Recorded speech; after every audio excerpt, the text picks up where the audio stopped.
Thank you. Hi, my name is Elizabeth. I'm an alcoholic from Louisville, Kentucky.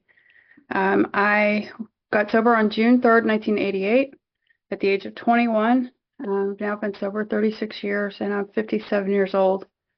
So I've lived a lot of my life in this program, and I'm really honored to be here with you today.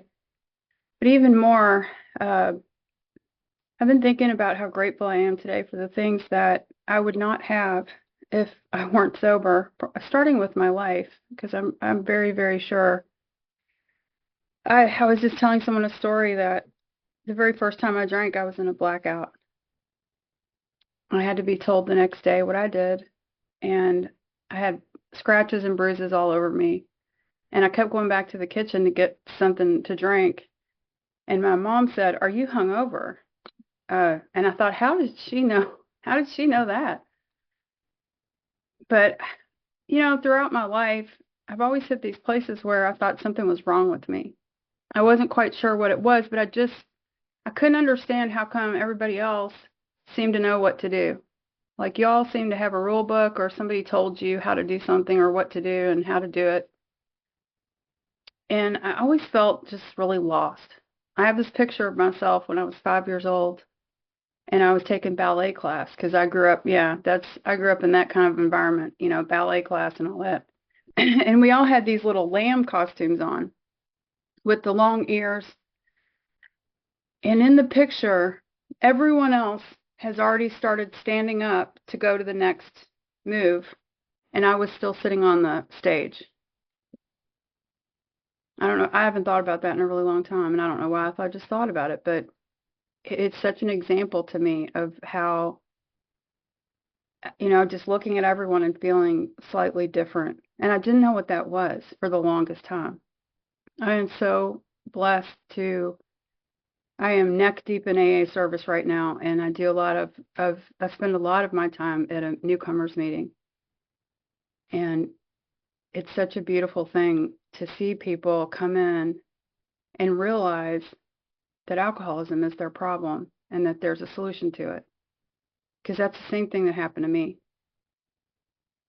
So I went on through I'll just talk about my childhood for a minute. I was the oldest in my family. I was the oldest in my extended family. So, and my family has a family business, and I'm fifth generation of that business.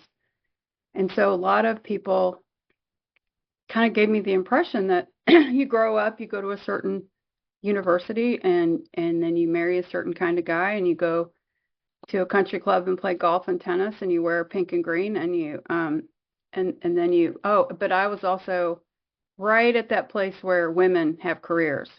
So my dad said, you could be the first woman board member of the family business. And then everyone told me how smart I was. I'm smart like my dad, who got an almost perfect score on his college entrance exams. And so these were the things that I hung on to. They were the things I could sort of hang my hat on. I can count on that about myself, that I'm smart, and I got really good grades. I got a lot of praise for getting good grades. So that's when I got attention, was when I did good things. So I learned how to be the good kid, and teacher's pet, and I didn't really know how to make friends. I wasn't popular. I was very, very scared of people. I didn't realize that at the time. Very shy, couldn't talk to anybody, couldn't look you in the eye. Always looked at my feet, looked at the ground. I remember also, although I got good grades, when it came to anything that needed help on a project like those dioramas in the shoebox, I never had one. My parents were very absent. They were both extremely young when they had me. They were 20 and 21, and they were the kind of parents that were going to dinner parties all the time and getting babysitters. And I think I probably forget to tell them I needed help on a project. They probably would have helped me, but I never said anything. So, and I suspect I might have had ADD. I don't know for sure if I did when I was a child, but the signs are there, that I forgot I had a test, broke into my in high school to get my notebook, stuff like that. And I look back and think, why did I forget I had a test? Something was going on.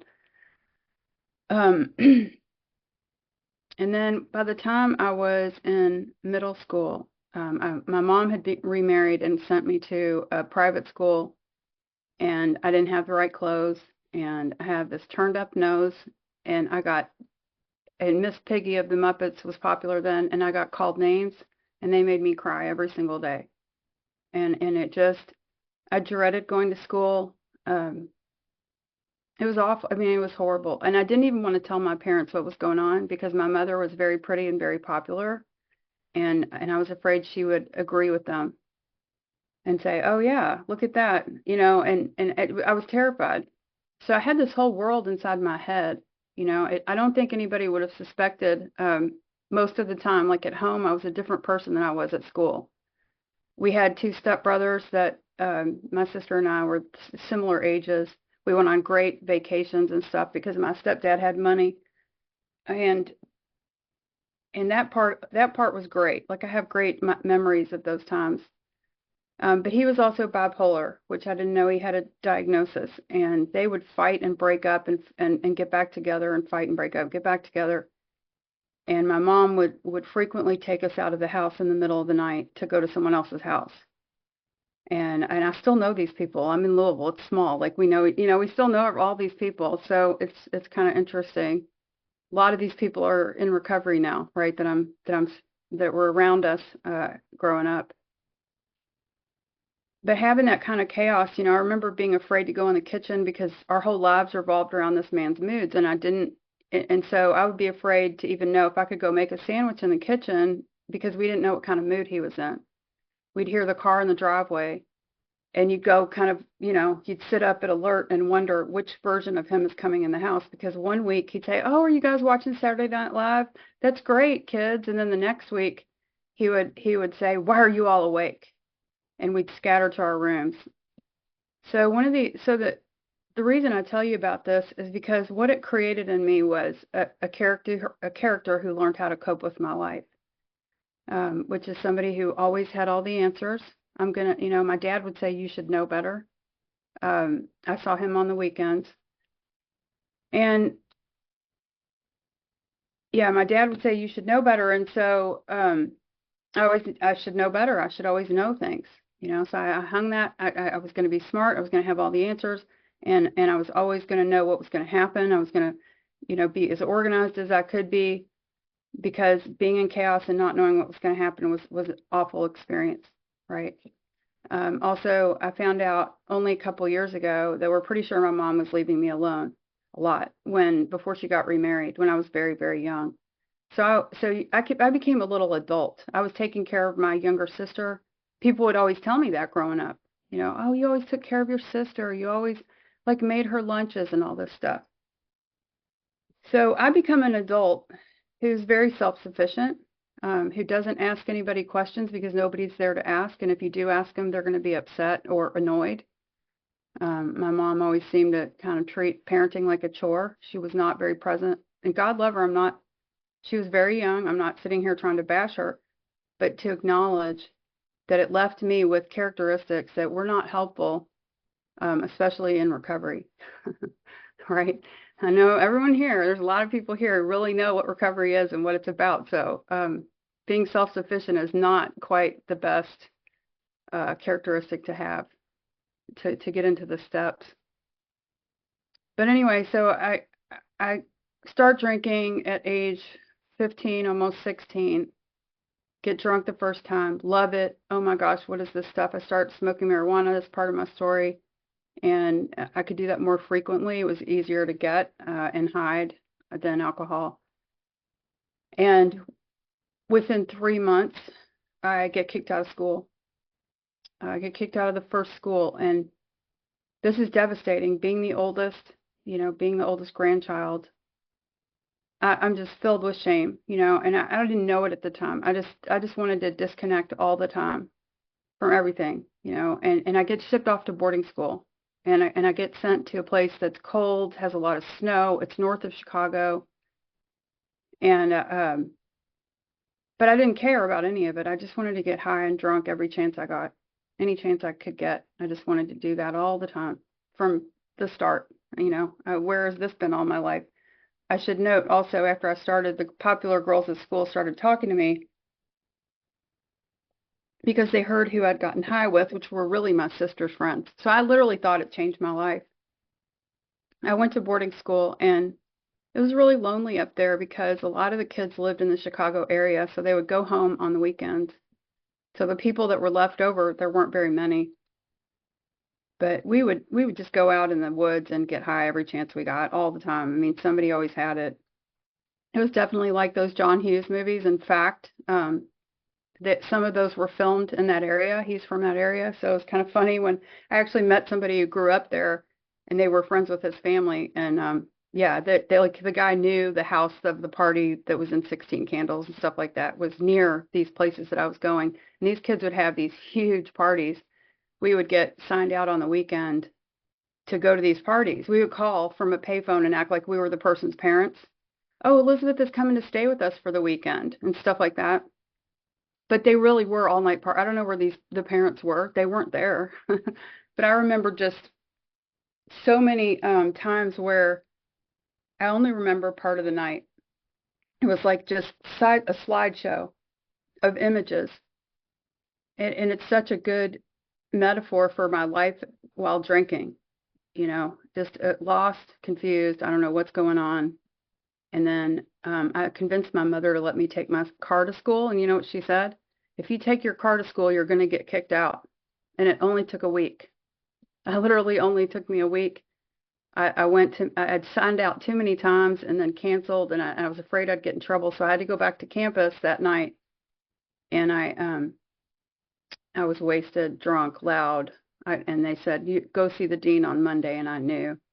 And so I had to graduate through the mail. I didn't get to go to my prom or my graduation. I had to receive things in the mail. And my dad said, he's only going to pay for state college. I went to University of Kentucky, and I drank for the next 3.5 years. Now, for me, it was fun at first. It was just, that's what everyone around me was doing. I thought that was, I didn't care about, like, I didn't go to class. I was supposed to get 15 credit hours, and I got 6 the first semester, but I didn't care. But then things started to change. I got a boyfriend, and then I started cheating on him regularly, constantly. And I started to feel really bad about my actions. And by December 1987, I started asking for help. This was my senior year in college. And, and I was still with the same poor guy who held my hair out of my face while I puked and cried about other guys to him. That's how thoughtful I was during my drinking career. And I said to my father, I don't know if I didn't tell him any of the truth of what was really happening. I just said, I don't know if I should break up with this guy or marry him or what. And my dad said, he was in AA for a year by now. He said, Elizabeth, you're a child of an alcoholic. You're going to have trouble with relationships. Maybe you should go to Al-Anon. And as many of us know, Al-Anon is the sister program to AA for the families, spouses, and friends, and whatever, of alcoholics. So I said, okay. And I went to a party on New Year's Eve that year where I saw a lot of my friends. And 2 of the guys that I had partied with in high school said they were going to AA at the same church. And I said I was going to Al-Anon up there. And this is big church that had a bunch of meetings. And they said, oh, my gosh, that's great. Well, I noticed at the party, though, I kept refusing my drink. I kept wanting to put it somewhere else. My boyfriend kept bringing it to me, and I was embarrassed. I didn't want to see my friends in AA see me drink. But you guys, I had no idea that alcohol was the problem in my life. No clue at all. I went to the Al-Anon meeting on Friday, January 1st, 1988, and all day long I had thought about getting high, but I knew I couldn't be for the Al-Anon meeting, and I knew I couldn't get high after the Al-Anon meeting because I was going out with people in AA. So I sat in the Al-Anon meeting and thought, oh my gosh, I thought about it all day. My dad had said he had planted that seed about the mental obsession. He had explained to me what alcoholism was because he was an alcoholic. We had done an intervention on him. I couldn't see my alcoholism at all, even participating in that process, until I was ready to be open, right, to something. I knew something was wrong. And I sat in that meeting and I thought about the mental obsession, how I had thought about getting high all day long. I never thought about it before. Never. I always had what I wanted to use, you know.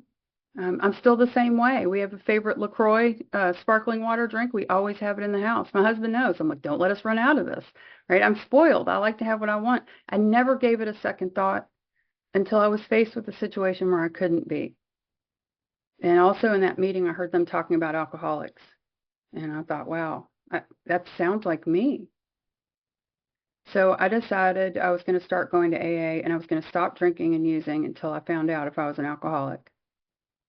The next day, January 2nd, we were going ice skating, and my friend said, do you want to get high before we go? And I knew if I said no, he'd know something was wrong.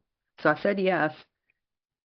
And it was such a weird night because I was so awake to, oh my gosh, I think there's a problem here, and I just started, my whole life started coming into view, all these things that had happened, how every time I drank, I got drunk, how every time I got drunk, I ended up in places I didn't plan on with people I didn't know. I would wake up and wonder, where was my car? Who am I with? Where am I? Of course, I would laugh it off then. I thought it was hilarious. What a hilarious joke to tell people. One time I walked out, my car was wrecked. I didn't know if I'd wrecked it. I sat there looking at the car. I mean, I would laugh at this really hard. You guys, I didn't know if I'd wrecked my own car. I mean, that's horrifying, right? I'm standing there thinking, did I do that or not? It turned out someone else had done it. They moved my car, or it would have been towed the next morning. So they scraped it up.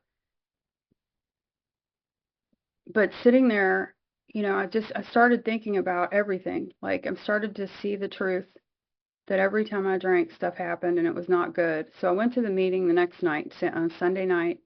This really big meeting at this church here is like a 70 to 100 person meeting. It was huge. It broke up into 3 groups after the beginning. And I'll never forget it, the bright fluorescent lights. It's in this side room of a church, and they have dividers. You can close off the 3 sections.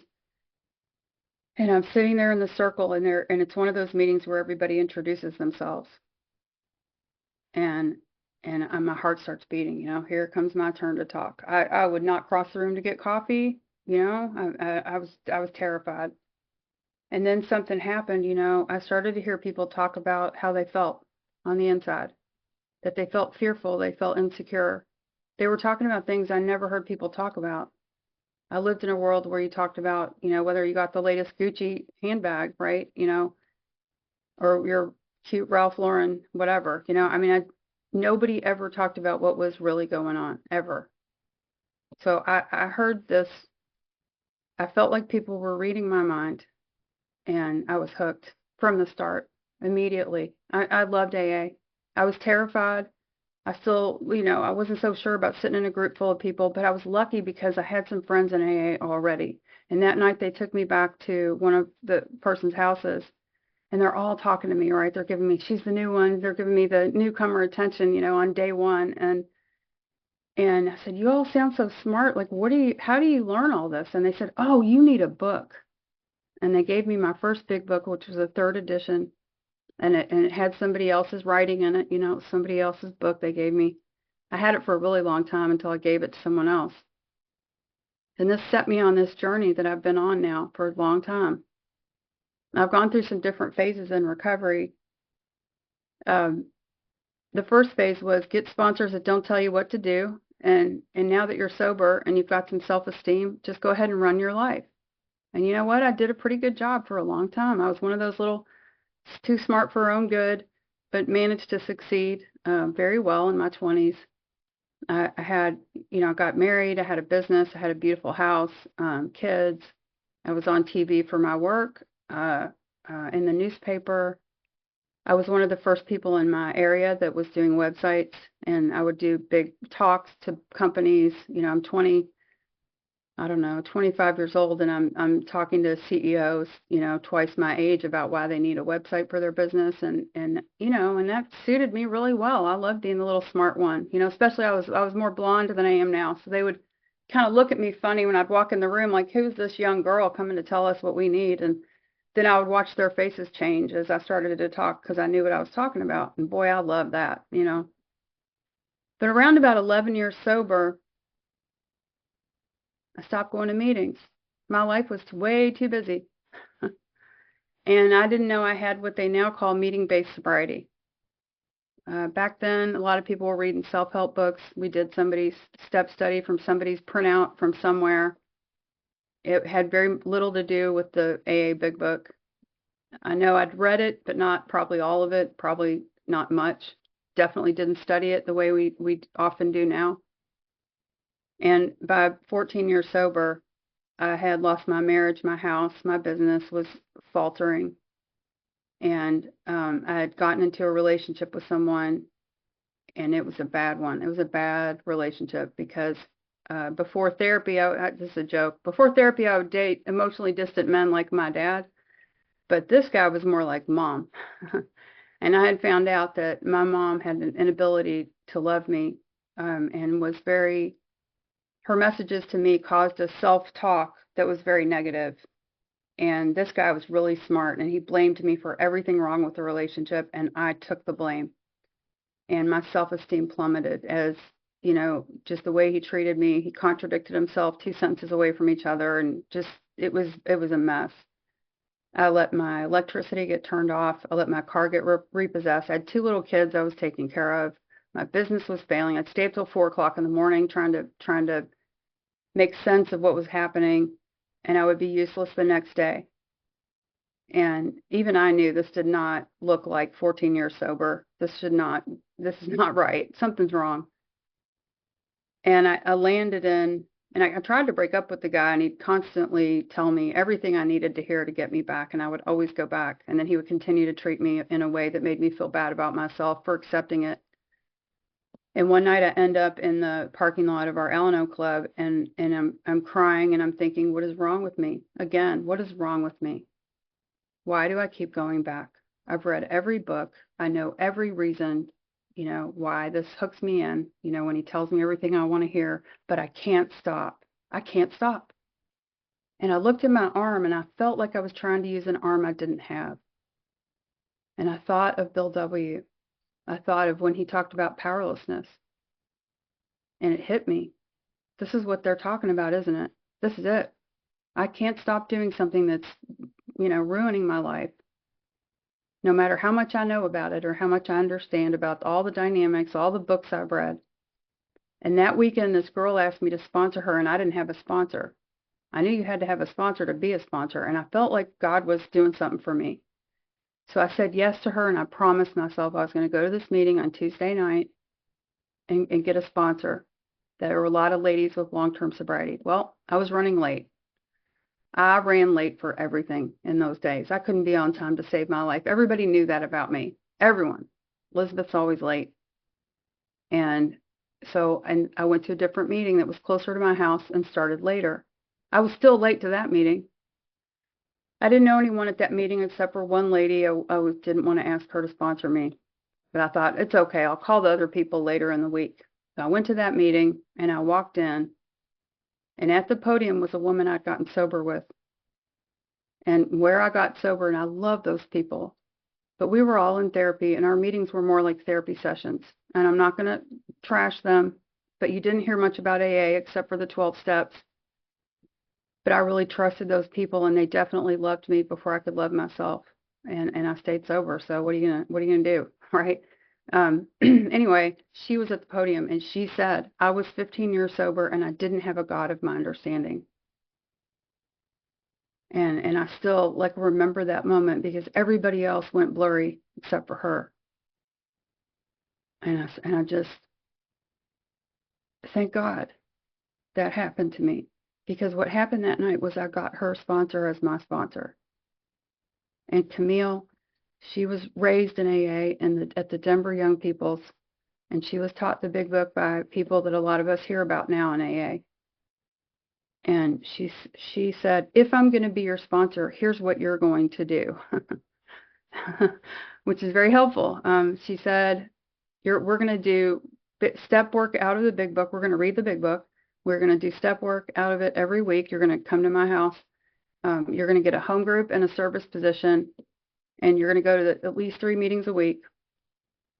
And I said, okay. I was willing to do whatever she said. But I remember thinking when she said, we're going to read the big book, I thought, what has the big book got? Bunch of old men that drank a lot more than I did. I don't know what in the world how's that going to help? I read all these other great books by all these other authors, like, how come? And she took me through slowly. My first step with her probably took 3 months. And I'm not saying anybody else should do that, but I was 14 years sober and I needed to get thorough on that unmanageability, and she knew it. And we talked more about the relationship than we did about drinking at that time, because I was 14 years away from a drink, but I was running my life into the ground trying to make something work that wasn't working to make me okay. She said we get sober and then we use other things that work. And as long as they work, we keep using them. When they stop, we're down to a drink or God.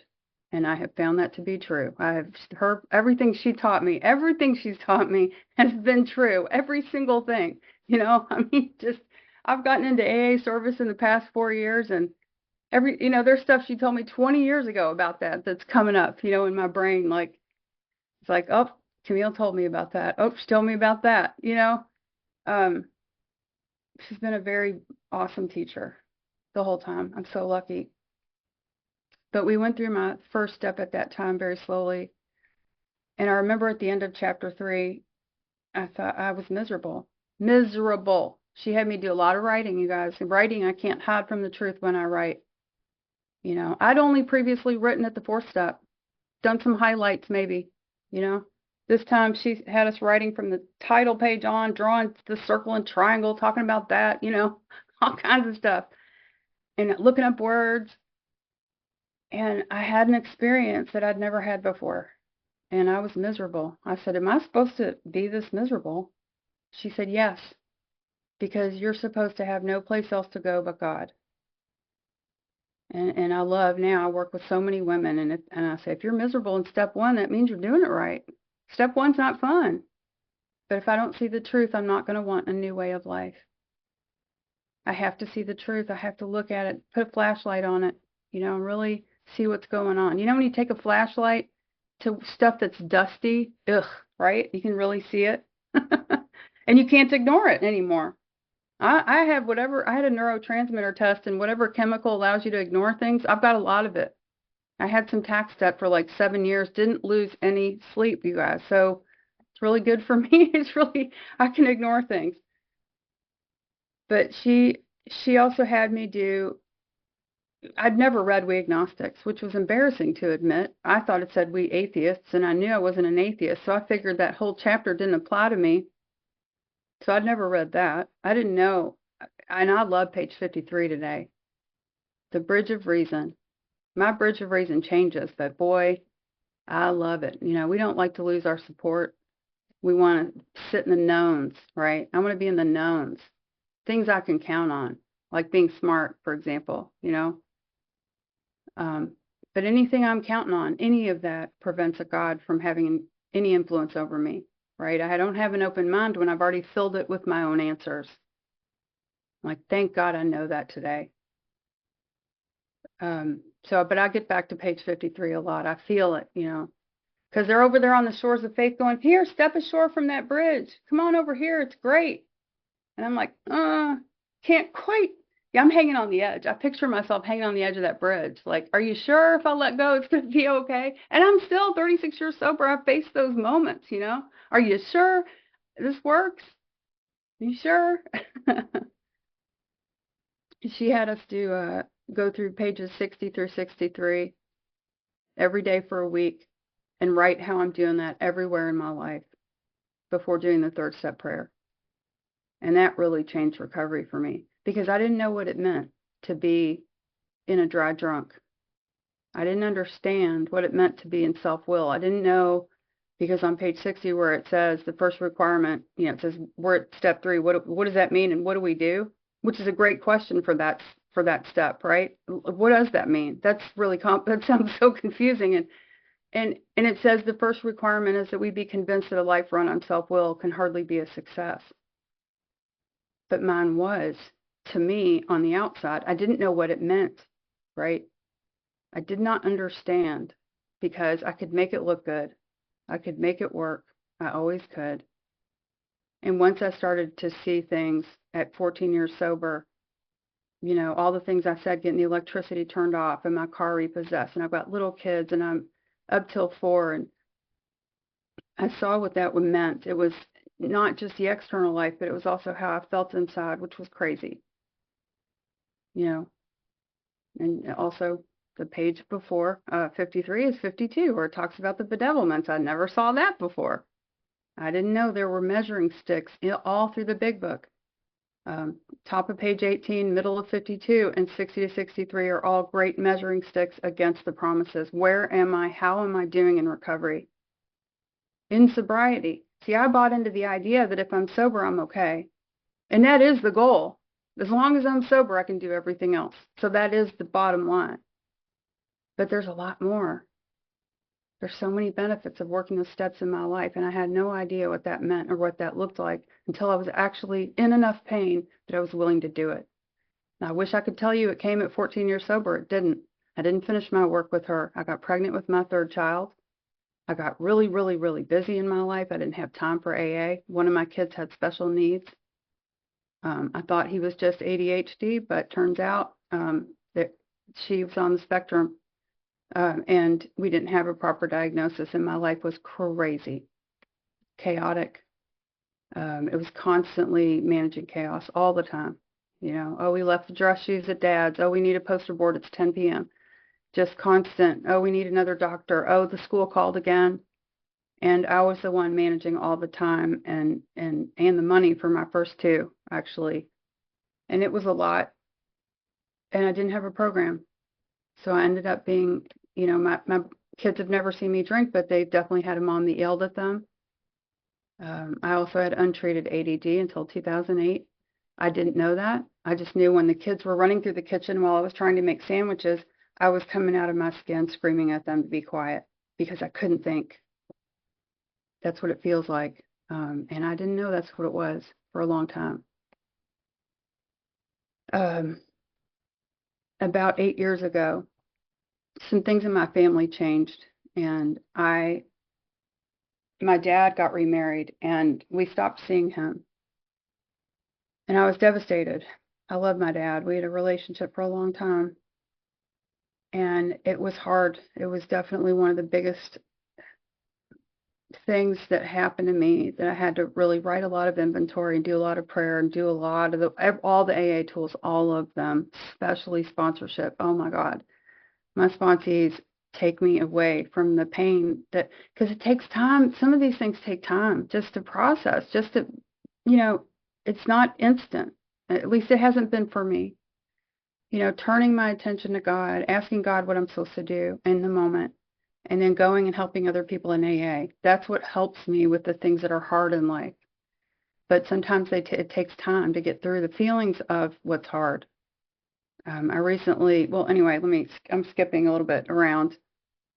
8 years ago, when those changes happened, I was sitting here, and one of the red flags for me is, am I able to enjoy my children while they're with me? And I couldn't. I was obsessed with what was going on with my father, and it was eating my lunch, and I knew that I needed to get back to AA. The one thing that I've done right 36 years is go back to AA when my life was hard.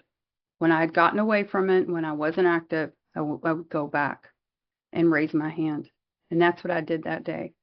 I went to a meeting and I raised my hand and I told them I'd gotten away from AA and all this stuff's going on and I feel terrible. And there were some newcomers in the meeting that were really beautiful to me. They said, awesome. I mean, just this one person in particular who right now I think is in treatment again, really welcomed me back in. And it was a young man, probably a lot younger than me. And he was the one that said something, and he was 8 months sober at the time. And he said something directly to me, and I needed someone to say something to me. And I go to a lot of those meetings where people think a newcomer's supposed to call you. That's not what they did in the beginning, did they? They actively sought newcomers to work with. They didn't wait for them to call them. And then doing that, I met my husband who's in the room right now.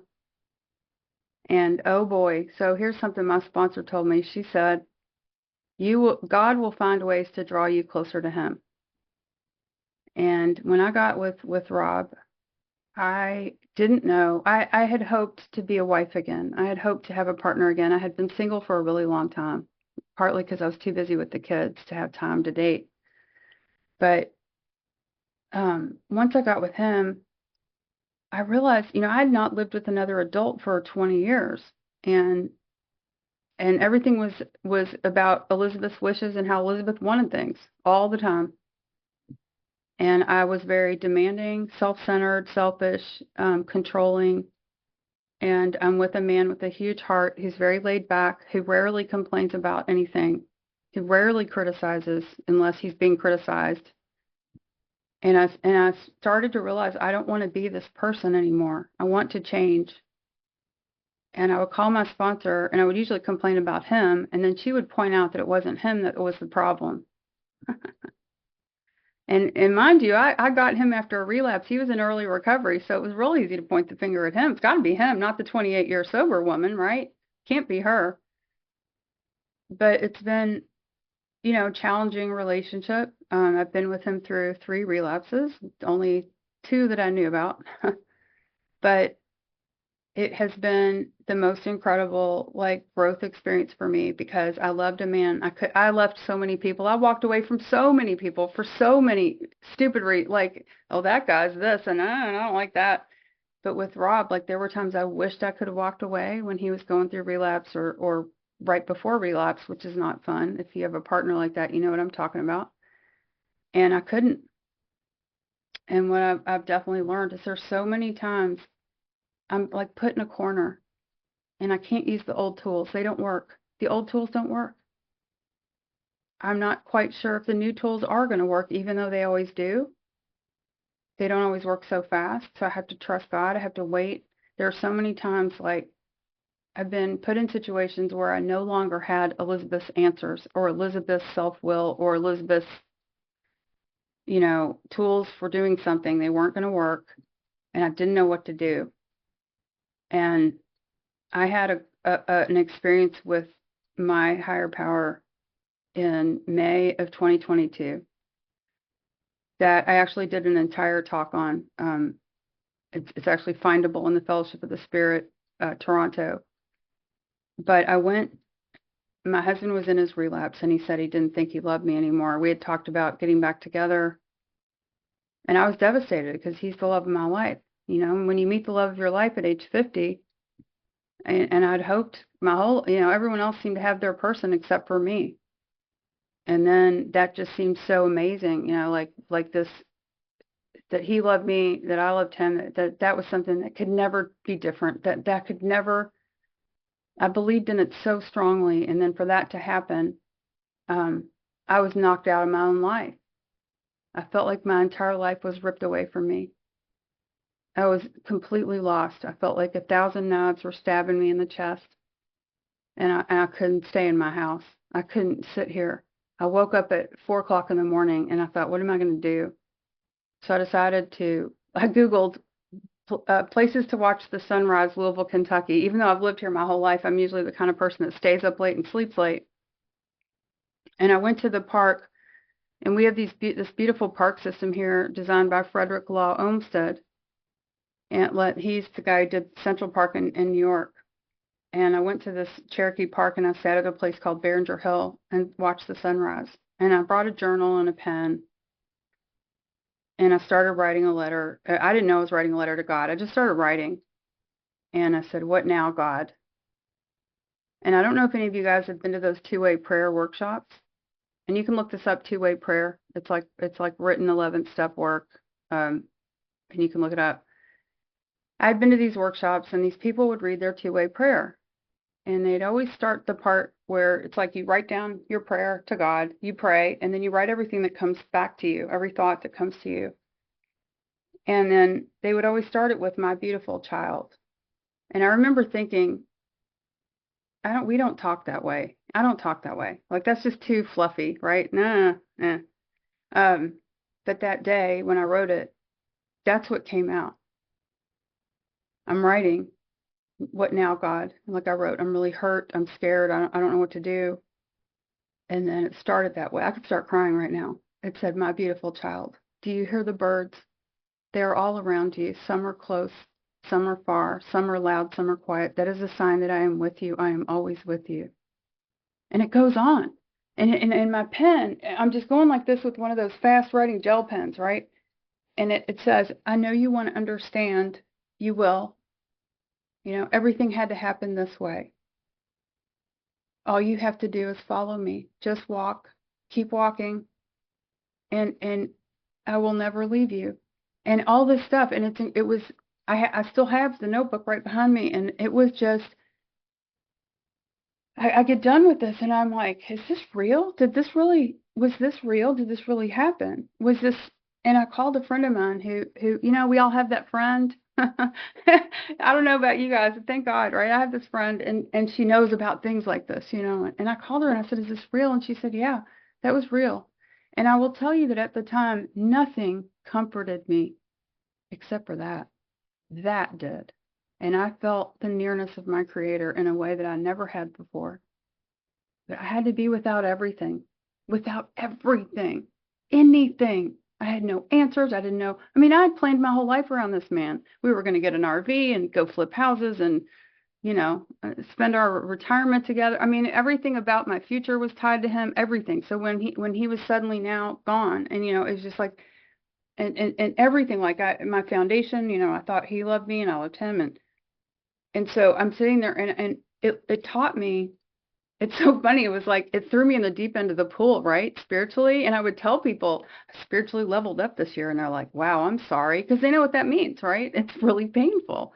It comes with a lot of pain. I really learned how to sit in the day because I would, at the time people say, "Oh, just get rid of him. He's terrible." Of course, they didn't understand the disease either. He was not living with me, by the way, during the relapse, but I couldn't give up. I cared about him too much. And that was that corner. Like I couldn't walk away. I couldn't not care. Um, and then just to finish that story, you guys, 6 months, he was relapsed for 6 months. And then I don't have time for all the details, but like right before his friend, I called his friend to ask a question about something that was going on. And his friend said, "Elizabeth, he's in his disease. He loves you, but this is his disease. You need to understand that. He's a good man." And thank God for that, because what happened was he showed up a couple weeks later ready for help. And I was able to know what to do. And he went to Texas for 6 months, almost 6 months. We were apart almost a year, and now we've been together. I guess it's been a little over a year. He's been back home. And, and we both, our relationship has pushed both of us to grow many, many times. And I'm really glad that I didn't give up. I couldn't. I just couldn't. I couldn't. That wasn't my truth. And I'm so grateful that all through that time, I have learned not to shame myself, but to be transparent. I really didn't have a choice. I was in so much agony. I had to reach out for help. The fact that I reached out for help, people knew what was going on.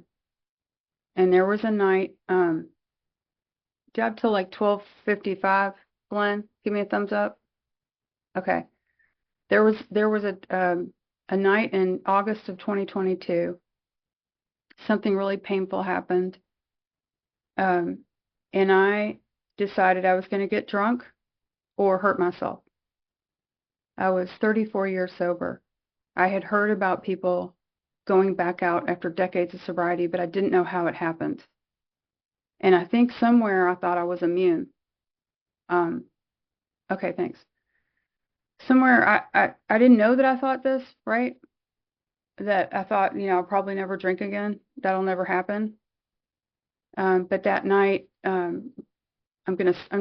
honey, he was at an ex-girlfriend's house. I drove past her house and I was going to come home and I was going to get drunk or hurt myself. And I was just destroyed, screaming, crying, picturing everything that was happening. I start calling people. My reflex today is to pick up the tools. Thank God. I start calling people. Oh, that's my little thing. And I get someone on the phone and I'm telling them what's going on. And see, I had a home group at the time. I had a home group that had fellowship. It was a Zoom meeting, but we had fellowship after the meeting where we continue raised hand sharing with not a time limit. The main newcomers meeting is very structured, 2-minute shares, just all this stuff. But the after meeting was where we call on every person in the room and we make sure that every person in the room gets a chance to share. Even the people off camera will call on them. I had been going because my job was the calendar and I had to see who was showing up and who wasn't so I could put them on the calendar for service. And there were times I wouldn't turn on my camera. I was in my bed all day. I hadn't called anybody. I hadn't talked to anyone. Didn't want to. But when they would call on me, I couldn't not share. I would tell them what was going on. And one time this young man in his 20s was chairing and he called on me and I did not know I was just going to burst into tears and just wail to the meeting about what was happening. And I did. And then that night, and it was August 14th, 2022, I thought, I'm not going to let this take my sobriety. People know what's happening. I have been sharing with my home group what's going on, and I'm going to show them that I can be sober through this. Now, I don't know where that thought came from, but I'm going to tell you all the years that I wasn't in the middle of AA, if that had happened then, I can't say if I'd be here right now. But I was in the middle of AA then. In every way, service, sponsorship, home group, have a sponsor, sponsoring others. I'm so grateful because what shocked me that night was how close the drink was. I have family members that work for a liquor company and they send us collectible bottles of things that I kept for my kids. Never have been afraid that they were in my house, not once. Not once has it ever bothered me or disturbed me or concerned me. But that night, I thought I wouldn't even have to go to the store. So that drink was so close. I just am shocked still today. I can't believe it happened. And I'm so glad I'm here. And today, I have an understanding of what it means to actually practice the principles in all my affairs, and what does it mean to live by principles and use them? In AA service is probably the place I use them the most. That and my marriage. In AA service, for example, how I told you I got bullied as a middle schooler and also by my mom and sister. Well, we run into bullies in AA service, right? We run into the outright mental defectives who want to kick us and scream at us and blame us and all that stuff, right? And there are times that I'm in a position of service where I need to be nice to someone that I really don't want to deal with at all, and it puts me face to face with that alcoholic ego that wants to run the show versus who God might want me to be. And that's when I have to turn to God and ask for help. And I'm telling you what, when I stop answering my own questions and having my own answers, when I stop filling in that and I wait, then what it talks about in the book comes true, that we relax and take it easy. We don't struggle. The answers come after we've done this a while. When I stop having the answers come. It's so crazy. I never knew that until I kept coming face to face with things I didn't want to do. And some of it was pride, because you can't be mean to people in AA and get away with it, right? You can't. Someone's going to know. So I had a situation where I didn't want to deal with somebody, and all day long I kept noticing this. 10th step, I'm paying attention all day long, and I'm laughing, right? Because I have a little bitch inside me that she does not want to be nice to people, right? She's nuh-uh. And I'm like, God, and I'm asking God for help, and I tell you what, it literally happened where I was told, make this woman feel welcome. And later on that day, I found out that she'd been lonely. She'd been sent home from work. She reached out to me. Never had before. And it keeps happening like that. But every time there's a part of me that thinks, is it going to work? How long before I want to drink if I don't do this, right? If I don't do something I'm supposed to do that's good for me and that's good for AA as a good AA member, that little part of me wonders, how long can I get away with like not doing inventory on something that I know is bothering me? I'm walking around.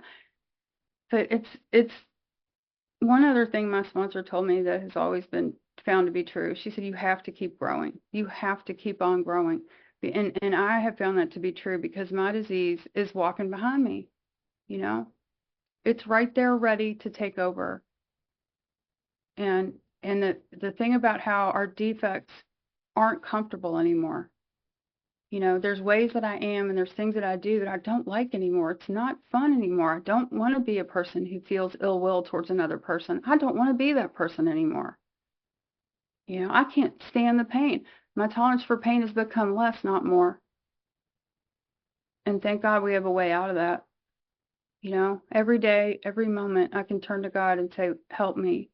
Show me what, and then I have to do something. I can't just sit there and not do anything. I'll turn and ask, what do I do? And we got a whole list of things we can do in AA, right? I'm part of a home group now. We had 2 women on day 1 yesterday, and we threw the safety net out. We're sharing their number. We get them to share their number, and then we're sharing the number, and all these women, boom.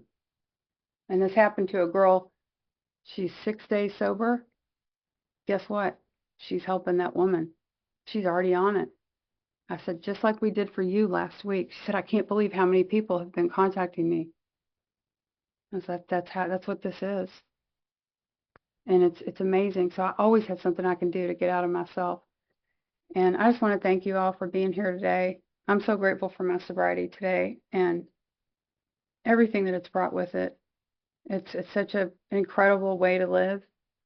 And I thank God because I need it. I don't know where I'd be. I do have the answers today, and so many of them are in the big book, and I love the 12 and 12 too. I really do. 7th step in the 12 and 12. Oh my God, if you haven't read it in a while, go read it again. It's amazing. So yeah, thanks, Glenn, for having me.